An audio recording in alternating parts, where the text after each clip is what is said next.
again, we're back. Hey. Apologies for the latest video that turned out a lot longer than what we thought, so I actually ended up splitting it up in 2 parts. And I think we're going to do the same with this one because we have a lot to say. So let's not make this like a 30-minute part 1 video. We'll do the first 5 parts here and then we'll film the other one later. So yeah, this part is going to be more about the pros of living in Sweden, and you know, there are exciting things with that. The highlights. Yeah, the highlights. Let's go. Okay.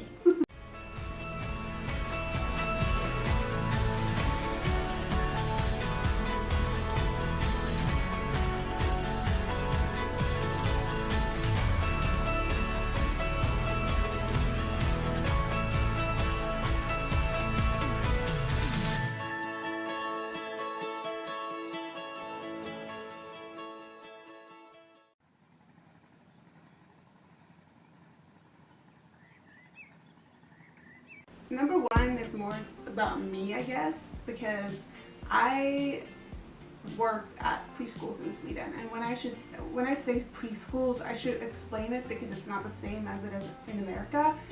I guess you could call it kindergarten even. I don't even know. Like it's different. In Sweden we have something called preschool, förskola, which is like between the ages of 1 to 7.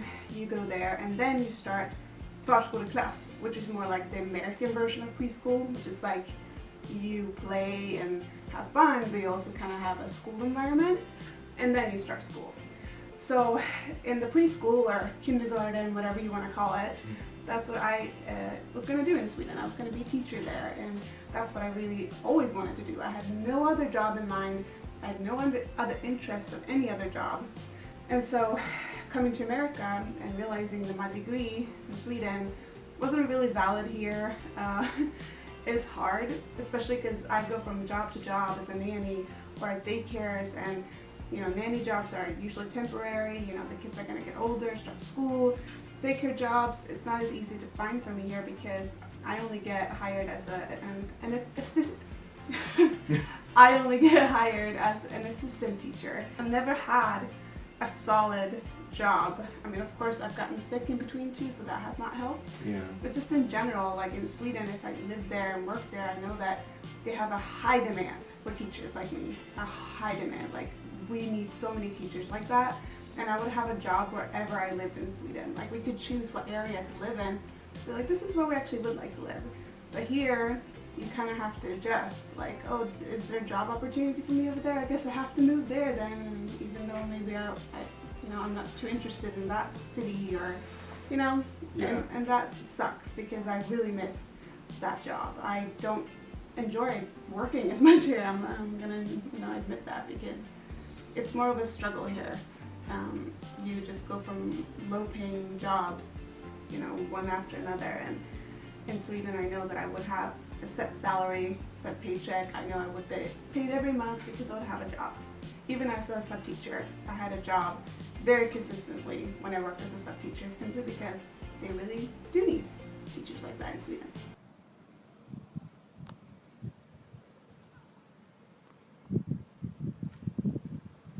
Oh boy, the vacation weeks in America are ridiculous. You get 2 weeks per year, unless you're Nick and happen to work at a company that is very rare. It varies with certain jobs that you have, but the majority of people here in America with vacations is your vacation time is very limited, and it's usually really 2 weeks per year. Yeah, and it's really hard to travel. Like I've been with my company for about 6 years now, and so I racked up a lot of vacation time with my company, but I have also really good benefits, like health-wise, like full medical. I have her covered, but they offer that. A lot of jobs here in America don't really have those benefits, vacation-wise and for health. And because your job is so physical and you're in chronic pain, I mean, you're not going to stay at that job forever. No, I'm not. Compared to Sweden, then, where you get 5 weeks per year, sometimes more if you're lucky, and it's just viewed in a different way. Like here, I feel so bad if I have to ask my boss, like, hey, so I'm going to Sweden this summer, and since we don't get to spend a lot of time there, it would be really nice if I could just squeeze in another week there. I don't need to be paid for that week. Like, don't worry, you don't need to pay for my vacation week. Like, you know, anything to ease their pain. But what about my pain? Because the truth is that in Sweden, when the summer's coming up, and I don't know if this is because of the weather, you know, we're cooped up in the cold winter for such a long time that when winter comes, we really want to go out and, you know, go on vacations and go to other countries and lay on a beach. And so people ask you every year, hey, so what are you doing this year for your, you know, summer vacation? And you go, oh, I'm going to Spain, or I'm going to France. And everyone's like, I mean, even your boss is like, dude, oh, go have fun, rest, you know, come back refreshed and energized. And it's like, thanks, I will. And the thing is, you do come back relaxed and energized and with a much better perspective of life and willing to work harder because you get to spend time with your loved ones, you get to do something fun, you get to see the world, even if it's just you staying in Sweden, spending the whole summer with your kids. Like, that's valuable, and that's gonna, in the long run, make you feel like it's more okay to go back to work at the end of the day. And that sounds pretty good. Yeah, it's very nice. It is. Like, I was lucky enough to grow up in a time where, you know, the parents were able to take time off. Like, I remember like long summers of like just having fun. And of course the kids are off school in summers, but like in the summertime and the wintertime we have all our breaks. But if the parents can be there to take care of you, then, you know, and take you on fun trips and going to the summer house and whatever, like, what's the point? Right.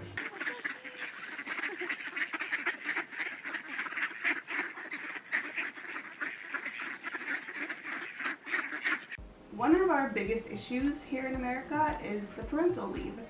A lot of parents, especially the ones who probably, you know, are around like the same level of income as we do, or we have, are not able to just be stay-at-home parents for very long after they have a kid. I know that a lot of fathers miss out on bonding with their children because they have to go back to work after like 1 or 2 weeks. Yeah. After the baby's born. A lot of mothers have to go back to work when the child is like 6 weeks because they just don't get paid to be home with their babies because the companies or the government or whoever it is doesn't think that that's worth putting money into, and that it's your choice to have a baby, and then you should just you should have thought about that sooner and saved up enough money basically to be home with your child. I know a lot of mothers try to push it so that they can go back to work when the baby's like 3 months, and I know around 6 months is normally when you can put them in daycare, which I found to be really weird. The first time I saw, I drove past the daycare where this father came out with a baby in a little car seat, and the baby was so little, and he picked it up at the end of the day. And I just thought, that is so sad. They don't get to spend time with their baby all day because both parents have to go back to work. Yeah. Because, I mean, especially for me, if I'm a nanny, I can't afford to sit at home for months and expect the family to like keep paying for my maternity leave. That's not fair. Like, that's not going to work that way. If I work at a daycare center, usually they give the teachers a discount if you have your own child go to that daycare. But in Sweden, on the other hand, you get a lot of parental leave. They look at that as a benefit to society, that you get to be home with your child, you get to create a good bond. They look at the research that shows that, you know, in other countries such as America, fathers do miss out on the fact that, you know, they don't get to have, of course they love their kids, of course they hang out with their kids, but it's like you miss out on a lot when you're not there the first, you know, few years of their lives. And Yeah. I think that's really sad. I mean, that's one good thing about Sweden, you know, and whenever we decide to settle down there, if we do, our kids will probably be a little bit older, but, you know, like, I can't work for a year when I'm there, so I mean, at least I could stay home with them anyways, you know. Yeah, it's so. much better that he stays home with the kids and I go to work rather than us having to put our child in daycare.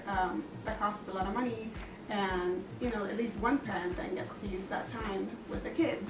Yeah. And then, you know, when I have worked for about a year, there's a rule that says, you know, you have to work consistently for a job for about a year until you can use your parental leave. And so then, you know, before the kids start school, you know, we could spend more time with them on summer breaks and stuff by taking that little parental leave time out, you know? Yeah. Jajamän, här kommer Mikael Söderberg. Woho!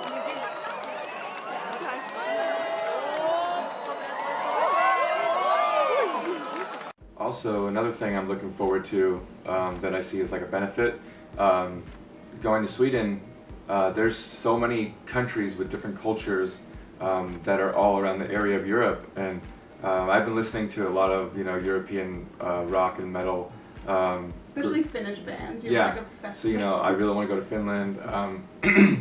When we go to Sweden in this June, we're gonna make a stop for 2 days in another country, and I've never done that before, and I would have never had that opportunity if I didn't marry a Swede. So that's really awesome, and you can go to Spain. It's just crazy. It's all these different cultures, and oh my God. It's really cool to travel in America too, from state to state, and they're so different, like all the places. But the truth is that it's the same country. People speak the same language here. It's the same, somewhat the same culture. Yeah. But in Europe, you go to France or Spain or Italy or Sweden or Norway, like they're all so different. And like even just the fact that every country smells different is something that I'm not dying to like show that to Nick. Like I just remember getting off an airplane every time I went on a vacation, as a kid, and I was always struck by how like every country smelled different. I loved it. That's cool. Yeah, it's like that's a cultural exchange that I think more people should have. And I mean, from Sweden, you can literally go to London just over the weekend. Spend a few $100, just go over to London, Yeah, that's hang out crazy for a to me. weekend, and then come back home. It's so crazy to me. I mean, you could do and see so much in a short period of time, even, Mm-hmm. and I just think that's really cool. You can just go country hopping. It's just it's unheard of around here. A lot of people. That's why you hear so many people going backpacking in Europe. Just even by train. So you just take the train like all around Europe. Yeah.